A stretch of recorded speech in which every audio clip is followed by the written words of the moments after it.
ओम शांति। 27/1/24 ज्ञान का तीसरा नेत्र देने वाला रूहानी बाप बैठ रूहानी बच्चों को समझाते हैं। ज्ञान का तीसरा नेत्र सिवाय बाप के कोई दे नहीं सकता। अगर ये ज्ञान बुद्धि में बैठ रहा है तो बलिहारी किसकी? स्वयं बाप की। इसलिए बाप का एक्यूरेट ज्ञान अगर बुद्धि में बैठता जाता है तो क्या कहेंगे? तीसरा नेत्र देने वाला कौन है? स्वयं बाप। अभी तुम बच्चों को ज्ञान का तीसरा नेत्र मिला है। तुम्हारी बातें कोई की समझ में आती हैं? तुम जानते हो अब यह पुरानी दुनिया बदलने वाली है। बेचारे मनुष्य नहीं जानते कि कौन बदलने वाला है और कैसे बदलाते हैं, क्योंकि उन्हों को ज्ञान का तीसरा नेत्र ही नहीं है। वो कल्पना करते रहते हैं बस ऐसा पूरा विनाश हो जाएगा, ऐसे स्थापना हो जाएगी, ऐसे महल बन जाएंगे। तो ये क्या है? ये तो बच्चों की तरह क्या है? ये काल्पनिक है। तो उनके पास तो तीसरा नेत्र ही नहीं है। तुम बच्चों को अभी ज्ञान का तीसरा नेत्र मिला है, जिससे तुम सृष्टि के आदि मध्य अंत को जान गए हो। यह है ज्ञान की सैक्रीन। सैक्रीन की एक बूंद भी कितनी मीठी होती है? कौन है ज्ञान की सैक्रीन? तो शिव बाबा, एक बूंद भी कितनी मीठी होती है। ज्ञान का भी एक ही अक्षर है, मनमनाभव। सार क्या है पूरे ज्ञान का? आपने को आत्मा समझ, बाप को याद करो। बाप शांति धाम और सुख धाम का रास्ता बता रहे हैं। क्या क्या रास्ता बता रहे हैं? इसमें रास्ता बताने वाली बात क्या है? शरीर छोड़ो, कहाँ गए? परम धाम। और फिर संस्कार लेके कहाँ आ गए? सुख धाम में। रास्ता क्या बता रहे हैं? किनको बता रहे हैं? जिनको इसी शरीर से जाना है उनको सुखधाम जाने का रास्ता, और शरीर छोड़ के जाना, उसमें तो कोई रास्ते वाली बात ही नहीं। जो बीज ज्ञान का डला है उस अनुसार उनकी प्रारब्ध है ही। लेकिन इसी शरीर से जाना तो रास्ता बता रहे हैं। बाप आए हैं बच्चों को स्वर्ग का वर्षा देने। तो बच्चों को कितनी खुशी होनी चाहिए। कहाँ पूरा ब्राह्मण परिवार एकदम नर्क, उस नर्क में स्वर्ग की सौगात। कहते भी हैं खुशी जैसी खुराक नहीं। जो सदैव खुशी मौज में रहते हैं उनके लिए वह जैसे खुराक होती है। जो कहाँ रहते हैं? खुश मौज में रहते हैं। इतना आसान है? त्याग का जीवन और खुश मौज, ये कैसे हो सकता है? जितना त्याग का जीवन होता है खुश मौज होती है?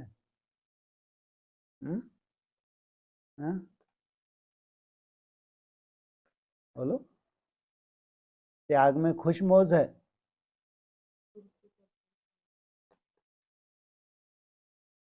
इसलिए बाबा ने आज सुबह क्या बोला? क्या था? उमंग उत्साह। अगर तुमने बार बार रिवाइज नहीं किया तो ये बहुत बड़ा पहाड़ जैसा बन जाएगा तुम्हारी बुद्धि में। बोझ ढो भी नहीं सक रहे और छोड़ भी नहीं सक रहे। केवल स्मृति का खेल है बस। जिस मंजिल पे तुम जा रहे हो वो कल ही तो मिलनी है, लेकिन कल तक पहुंचने से पहले इतना बोझ ढो रखा है। कल जब वो मिलेगी तो खुशी का ठिकाना नहीं होगा।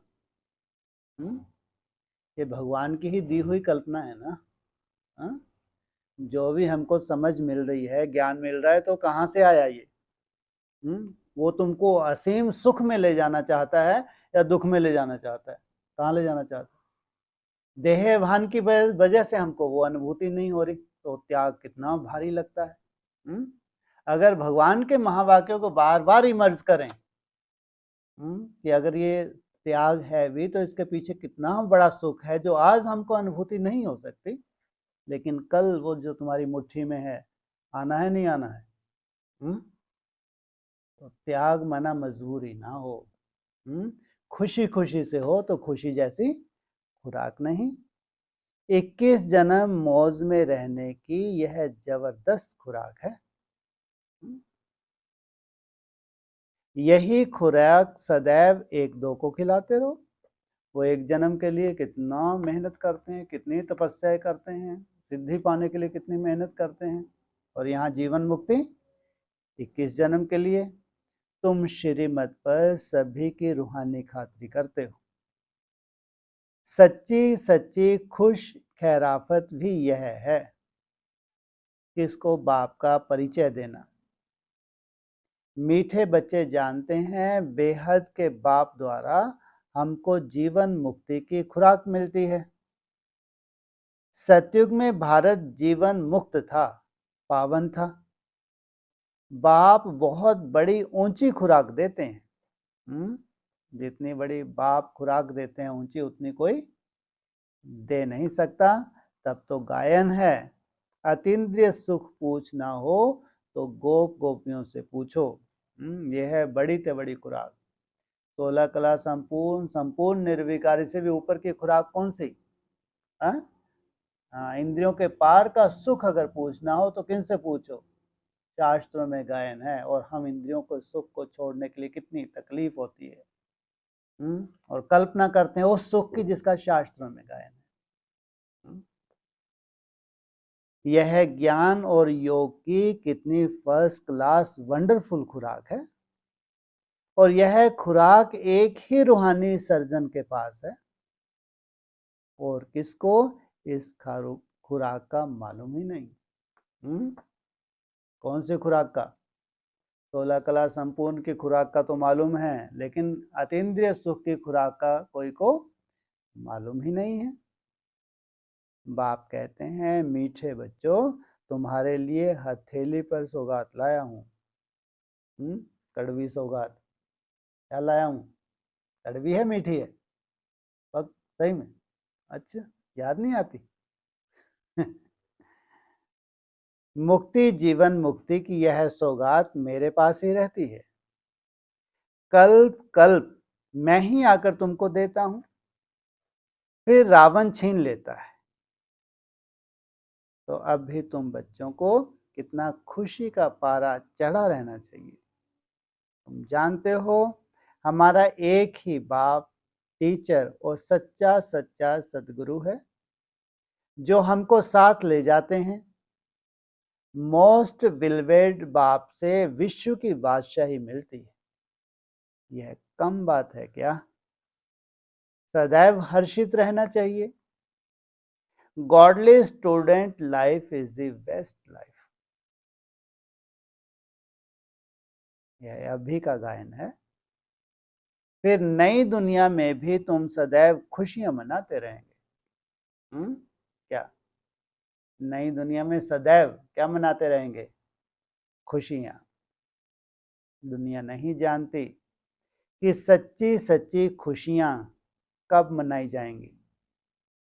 मनुष्यों को तो सतयुग का ज्ञान ही नहीं है, तो यहां ही मनाते रहते हैं। परंतु इस पुरानी तमो प्रधान दुनिया में खुशी आई कहां से? कोई त्योहार को मनाएंगे और फिर अल्पकाल के लिए। यहां तो त्राही त्राही करते रहते हैं।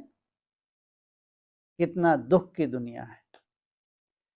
अब बाप तुम बच्चों को कितना सहज रास्ता बताते हैं। ग्रस्त व्यवहार में रहते कमल फूल समान बनो। धंधा धोरी आदि करते भी मुझे याद करते रहो। जैसे आशिक और माशूक होते हैं, वह एक दो को याद करते रहते हैं। वह उनका आशिक, वह उनका माशूक होता है। यहाँ यह बात नहीं है। यहाँ तो तुम सभी एक माशूक के जन्म जन्मांतर से आशिक हो रहते हो। क्या कहा? यहाँ तो तुम सभी एक माशूक के जन्म जन्मांतर से आशिक हो रहते हो।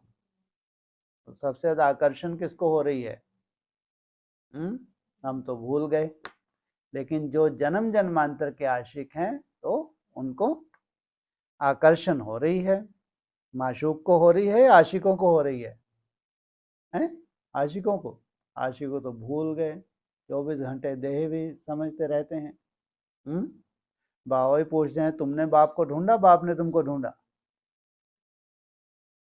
बाप तुम्हारा आशिक नहीं बनता, तुम उस आशिक को आने के लिए याद करते आए हो। जब दुख जास्ती होता है तो जास्ती सुमरन करते हैं, तब तो गायन भी है, दुख में सिमरन सब करे, सुख में करे ना कोई। अभी दुख का समय, सुख का समय है? बोलो, कौन सा समय है अभी? दुख का, सुख का? सुख का समय है, तो इसमें जास्ती याद करना चाहिए। बाकी पेपर तो होते हैं ना, हाँ, जितना याद कर रहे हैं उतना नहीं के बराबर पेपर होता है, छोटा मोटा पेपर होता है। लेकिन ये जो समय है इसको बहुत मेहनत कर लेनी चाहिए। इस समय बाप भी सर्वशक्तिवान है, दिन प्रतिदिन माया भी सर्वशक्तिवान तमो प्रधान होती जाती है। इसलिए अब बाप कहते हैं, मीठे बच्चे देही अभिमानी बनो, अपने को आत्मा समझ मुझ बाप को याद करो और साथ साथ दैवी गुण भी धारण करो, तो तुम ऐसे लक्ष्मी नारायण जैसे बन जाएंगे। इस पढ़ाई में मुख्य बात है ही याद की। ऊंचते ऊंच बाप को बहुत प्यार स्नेह से याद करना चाहिए। वह बाप ही नई दुनिया स्थापन करने वाला है। बाप कहते हैं, मैं आया हूं तुम बच्चों को विश्व का मालिक बनाने, इसलिए अब मुझे याद करो तो तुम्हारे अनेक जन्मों के पाप कट जाएं। पतित पावन बाप को ही बुलाते हैं ना। अब बाप आए हैं तो जरूर पावन बनना पड़े। बाप दुख हरता, सुख करता है। बरोबर सतयुग में पावन दुनिया थी तो सभी सुखी थे। अब बाप फिर से कहते हैं, बच्चे शांति धाम और सुख धाम को याद करते रहो। अब भी है संगम युग, खेवैया तुमको इस पार से उस पार ले जाते हैं। नैया कोई एक नहीं, सारी दुनियाएं जैसे एक बड़ा जहाज है, उनको पार ले जाते हैं। तो मीठे बच्चों को कितनी खुशियां होनी चाहिए। तुम्हारे लिए तो सदैव खुशी ही खुशी है। भले ही ब्राह्मण परिवार, चौथी अवस्था में, लेकिन तुम्हारे लिए तो अगर भगवान की याद की मेहनत है तो खुशी ही खुशी है। बेहद का बाप हमको पढ़ा रहे हैं, वाह, यह तो कब ना सुना ना पढ़ा। भगवान वाच, मैं तुमको राजयोग सिखाता हूं, तुम रूहानी बच्चों को राजयोग सिखा रहा हूं।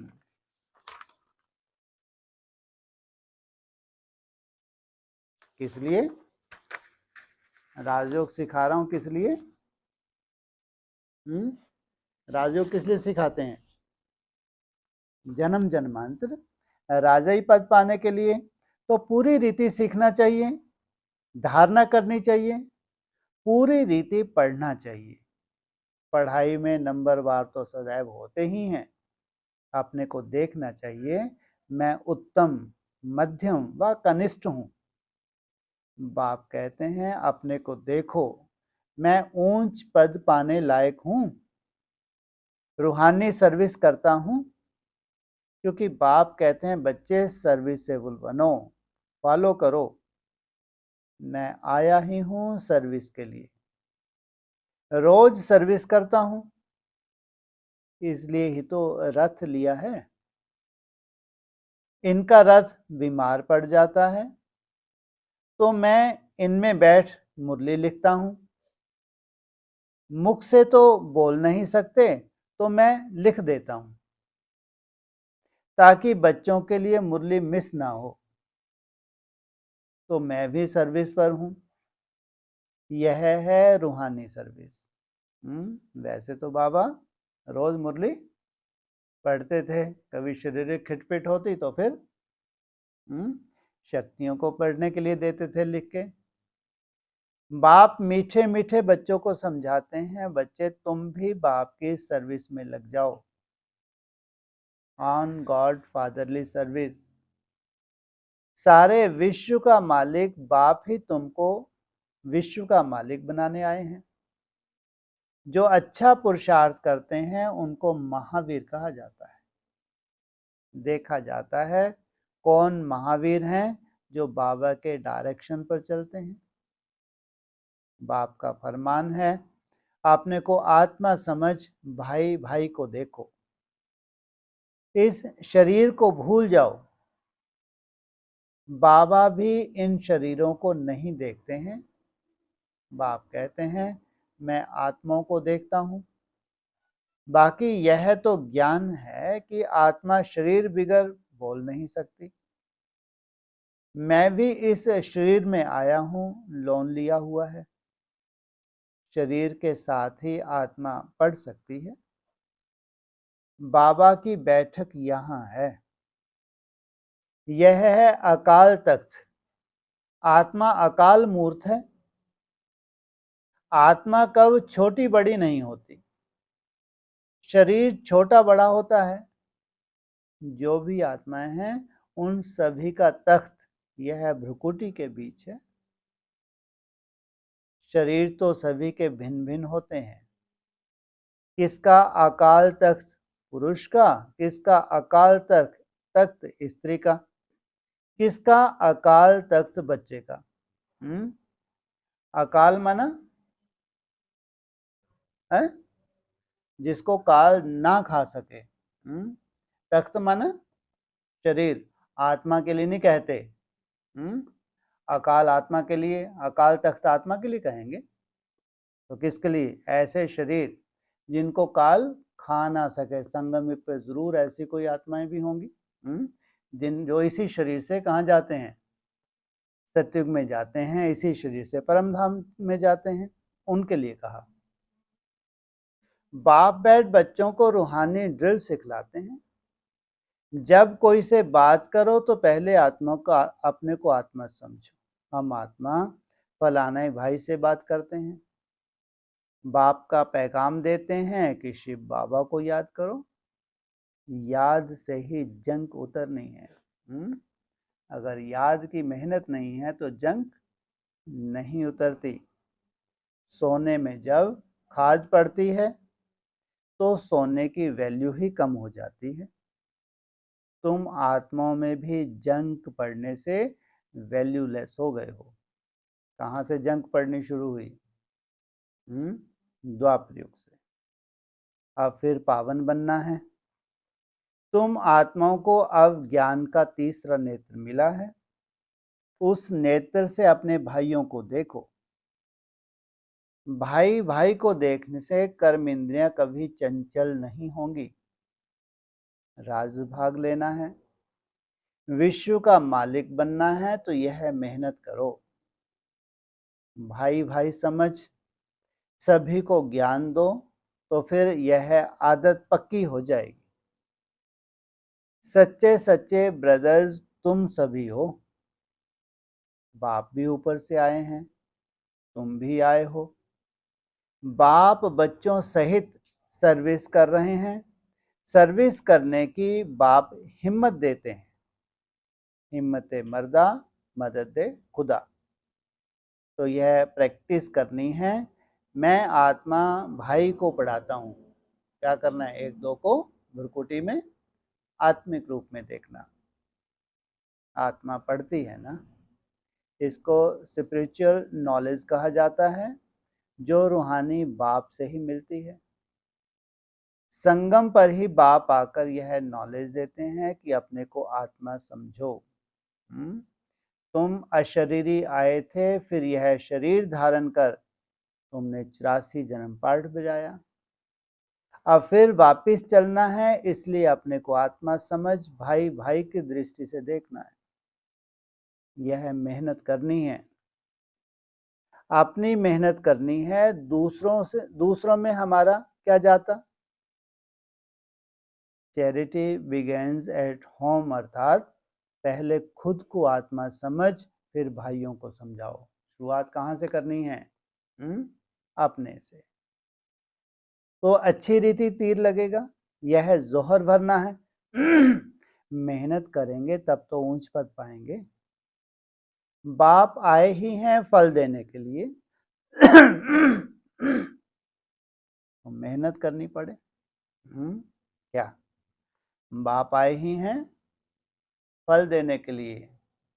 फल लेने के लिए क्या मेहनत करनी पड़े, कुछ सहन भी करना पड़ता है।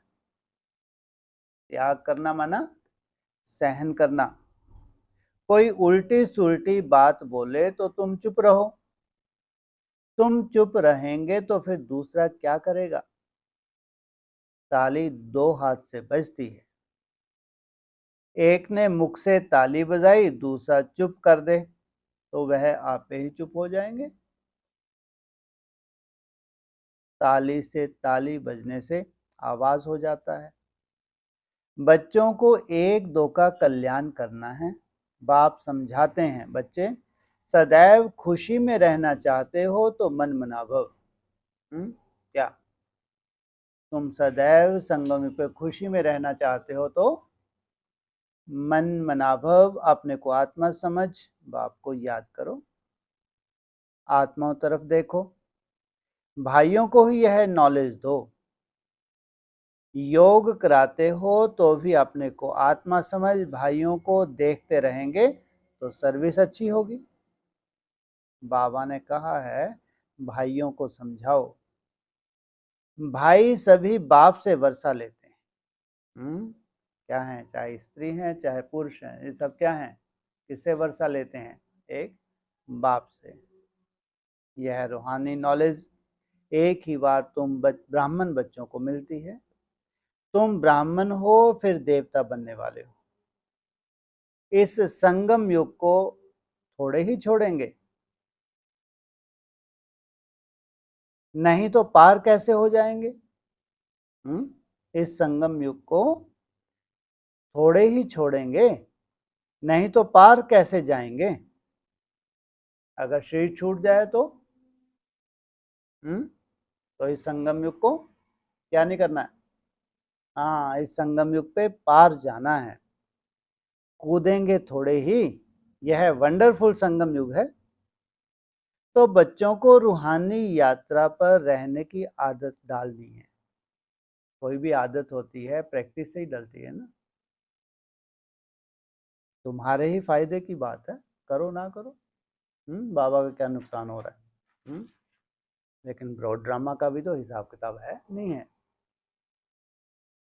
बाप की शिक्षा भाइयों को देनी है। बाप कहते हैं मैं तुम आत्माओं को ज्ञान दे रहा हूं, आत्मा को ही देखता हूं। मनुष्य मनुष्य से बात करेंगे तो उनके मुंह को देखेंगे ना। तुम आत्मा से बात करते हो तो आत्मा को ही देखना है। भ्रुकुटी में किसको देखोगे? ज्योति स्वरूप आत्मा को। बल शरीर द्वारा ज्ञान देते हो, परंतु इसमें शरीर का भान तोड़ना होता है। तुम्हारी आत्मा समझती है परमात्मा बाप हमको ज्ञान दे रहे हैं। बाप भी कहते हैं आत्माओं को देखता हूं। आत्माएं भी कहती हैं हम परमात्मा बाप को देख रहे हैं, उनसे नॉलेज ले रहे हैं। इसको कहा जाता है स्पिरिचुअल ज्ञान की लेन देन। आत्मा की आत्मा के साथ। आत्मा में ही ज्ञान है, आत्मा को ही ज्ञान देना है। यह जैसे जोहर है, तुम्हारे ज्ञान में यह जौहर भर जाएगा तो किसको भी समझाने से झट तीर लग जाएगा। बाप कहते हैं प्रैक्टिस करके देखो, तीर लगता है ना। यह नई आदत डालनी है तो फिर शरीर का भान निकल जाएगा। कौन सी नई आदत? आत्मा को भ्रुकुटी में देखना।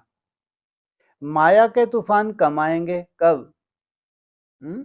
जब भ्रुकुटी में एक दो को क्या देखेंगे? आत्मा। बुरे संकल्प नहीं आएंगे, क्रिमिनल आई भी नहीं रहेगी।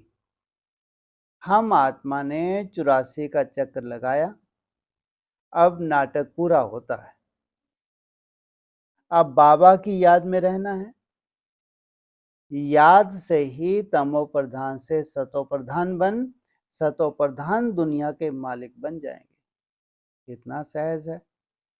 बाप जानते हैं बच्चों को यह शिक्षा देना भी मेरा पार्ट है, कोई नई बात नहीं है। हर 5000 वर्ष के बाद हमको आना होता है। मैं बंधायमान हूं, बच्चों को बैठ समझाता हूं, मीठे बच्चे रूहानी याद की यात्रा में रहो तो अंत मते सो गति हो जाएगी। इसलिए ये चिंता नहीं कि याद अच्छी नहीं होती है, मेहनत बहुत लगती है, लेकिन क्या कहा? अंत मते सो गति हो जाएगी। यह अंत काल है ना। मामेकम याद करो तो तुम्हारी सदगति हो जाएगी। यह देही अभिमानी बनने की शिक्षा एक ही बार तुम बच्चों को मिलती है। कितना वंडरफुल ज्ञान है। बाबा वंडरफुल है तो ज्ञान भी वंडरफुल देते हैं।